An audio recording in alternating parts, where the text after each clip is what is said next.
Principle value number 2 is unity in action.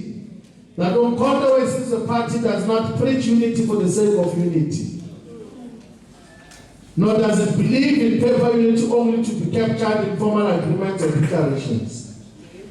Unity must first and foremost be aimed at concerted, concrete actions aimed at changing the status quo for the benefit of all the people by any means necessary.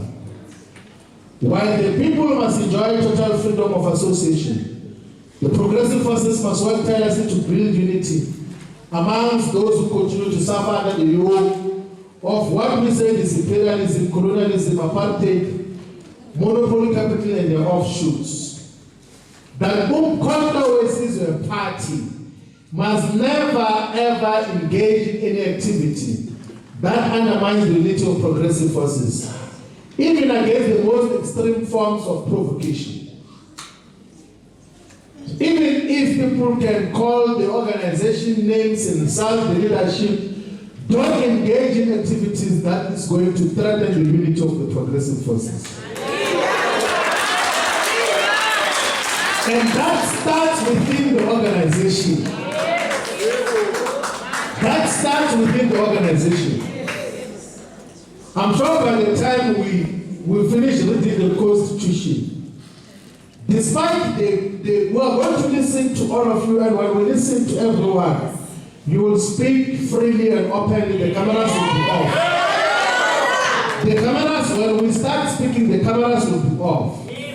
We are going to speak about any issue that we are going to speak about. But we must, all of us, be guided by the principle of unity and unifying the organization internally.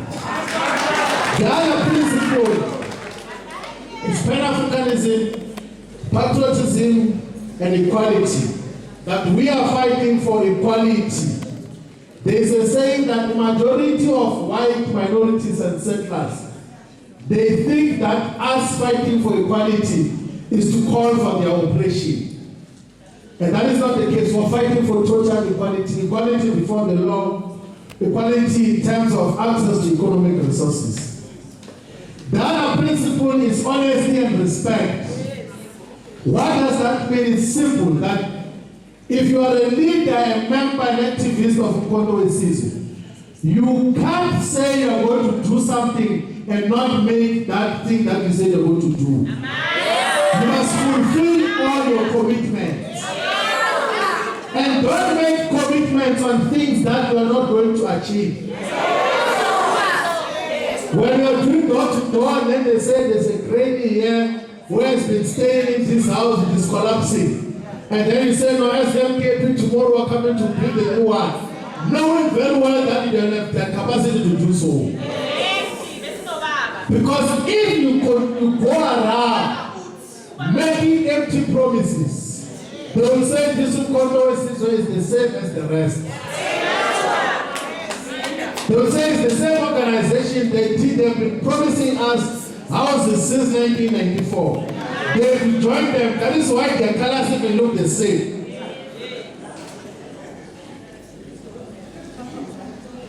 So it's not allowed to be dishonest in Umkhonto Wesizwe. The principle is that tell no lies, expose lies whenever they are told, mask no difficulties, and claim no easy victories. And there's a principle on respect, is that first we must be self-respecting. Two, we must respect each other as members of Umkhonto Wesizwe.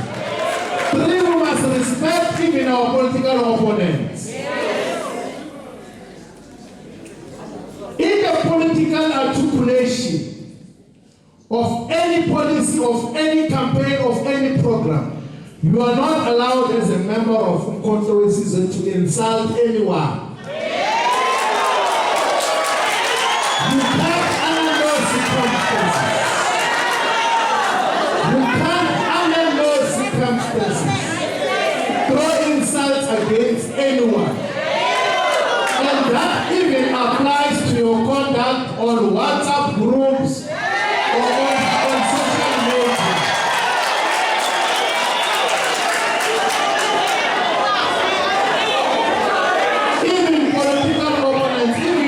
provoked. And why do we say that such must not happen? It's because we know it has got a potential to undermine the unity that we are fighting for.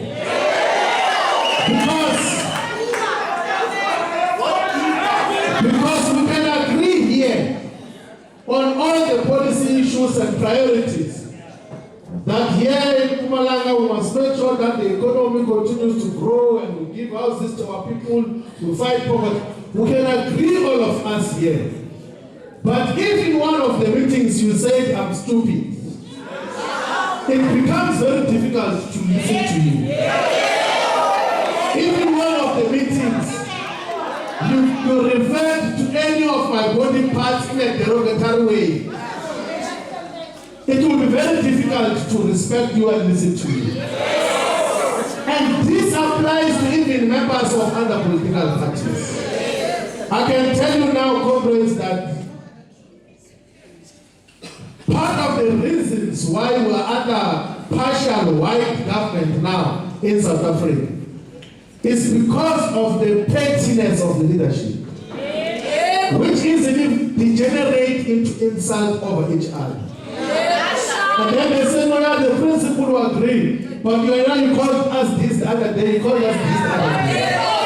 That can't be controversies. That can't be the role of controversies of further dividing our forces on the ground. We must interact in a respectful way. We must, in a respectful way, in principle. Robbers, we must expose when lies are told, but we must do it in a respectful way. The principle at very number 5 is democratic centralism. Democratic centralism is a principle that says decisions of upper structures are binding on lower structures. And that once decisions are taken, even if you had a difference, you are no longer allowed to differ.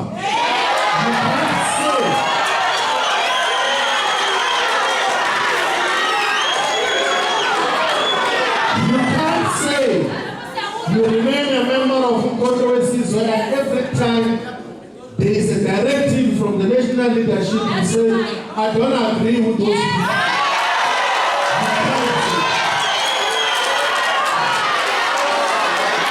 And that does not deprive you.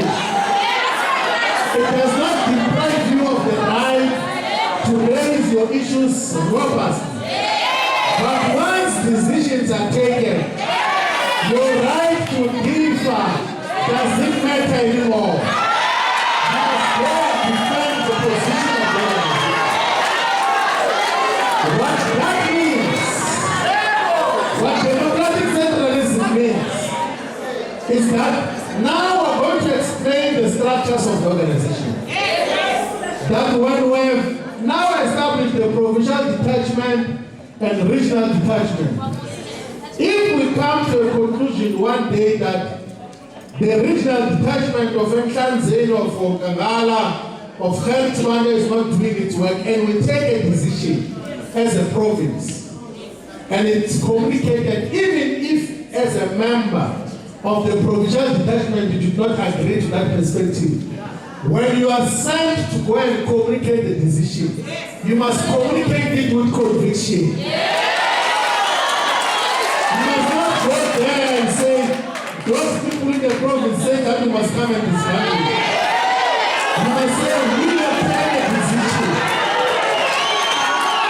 We have taken a decision as a province that you never fulfill the following responsibilities, and we therefore are dissolving you. That is how democratic centralism exists. And what is the purpose of democratic centralism? Is the glue that holds the organization together. If you have not got to hear anything that we say today, at least you must remember that the organization is run by a principle of democratic centralism, which is the glue that holds the organization together. If we do not have democratic centralism, we are not going to have an organization. Because we will take decisions and structures are going to do as they wish against the decisions of God. The other principles on mandates, accountability, and reporting. That from time to time, when you go to a meeting of Mpumalanga, you must know that there must be a clear mandate out of that meeting. And that you must be accountable for it and you must be reporting. If you come to a meeting of Mpumalanga and you do not, and you go home without knowing what is expected of you, you are not in a meeting of Mpumalanga. You are just to someone. You can't go to a meeting of a revolutionary organization and you leave without knowledge of what you are expected to do in the intervening.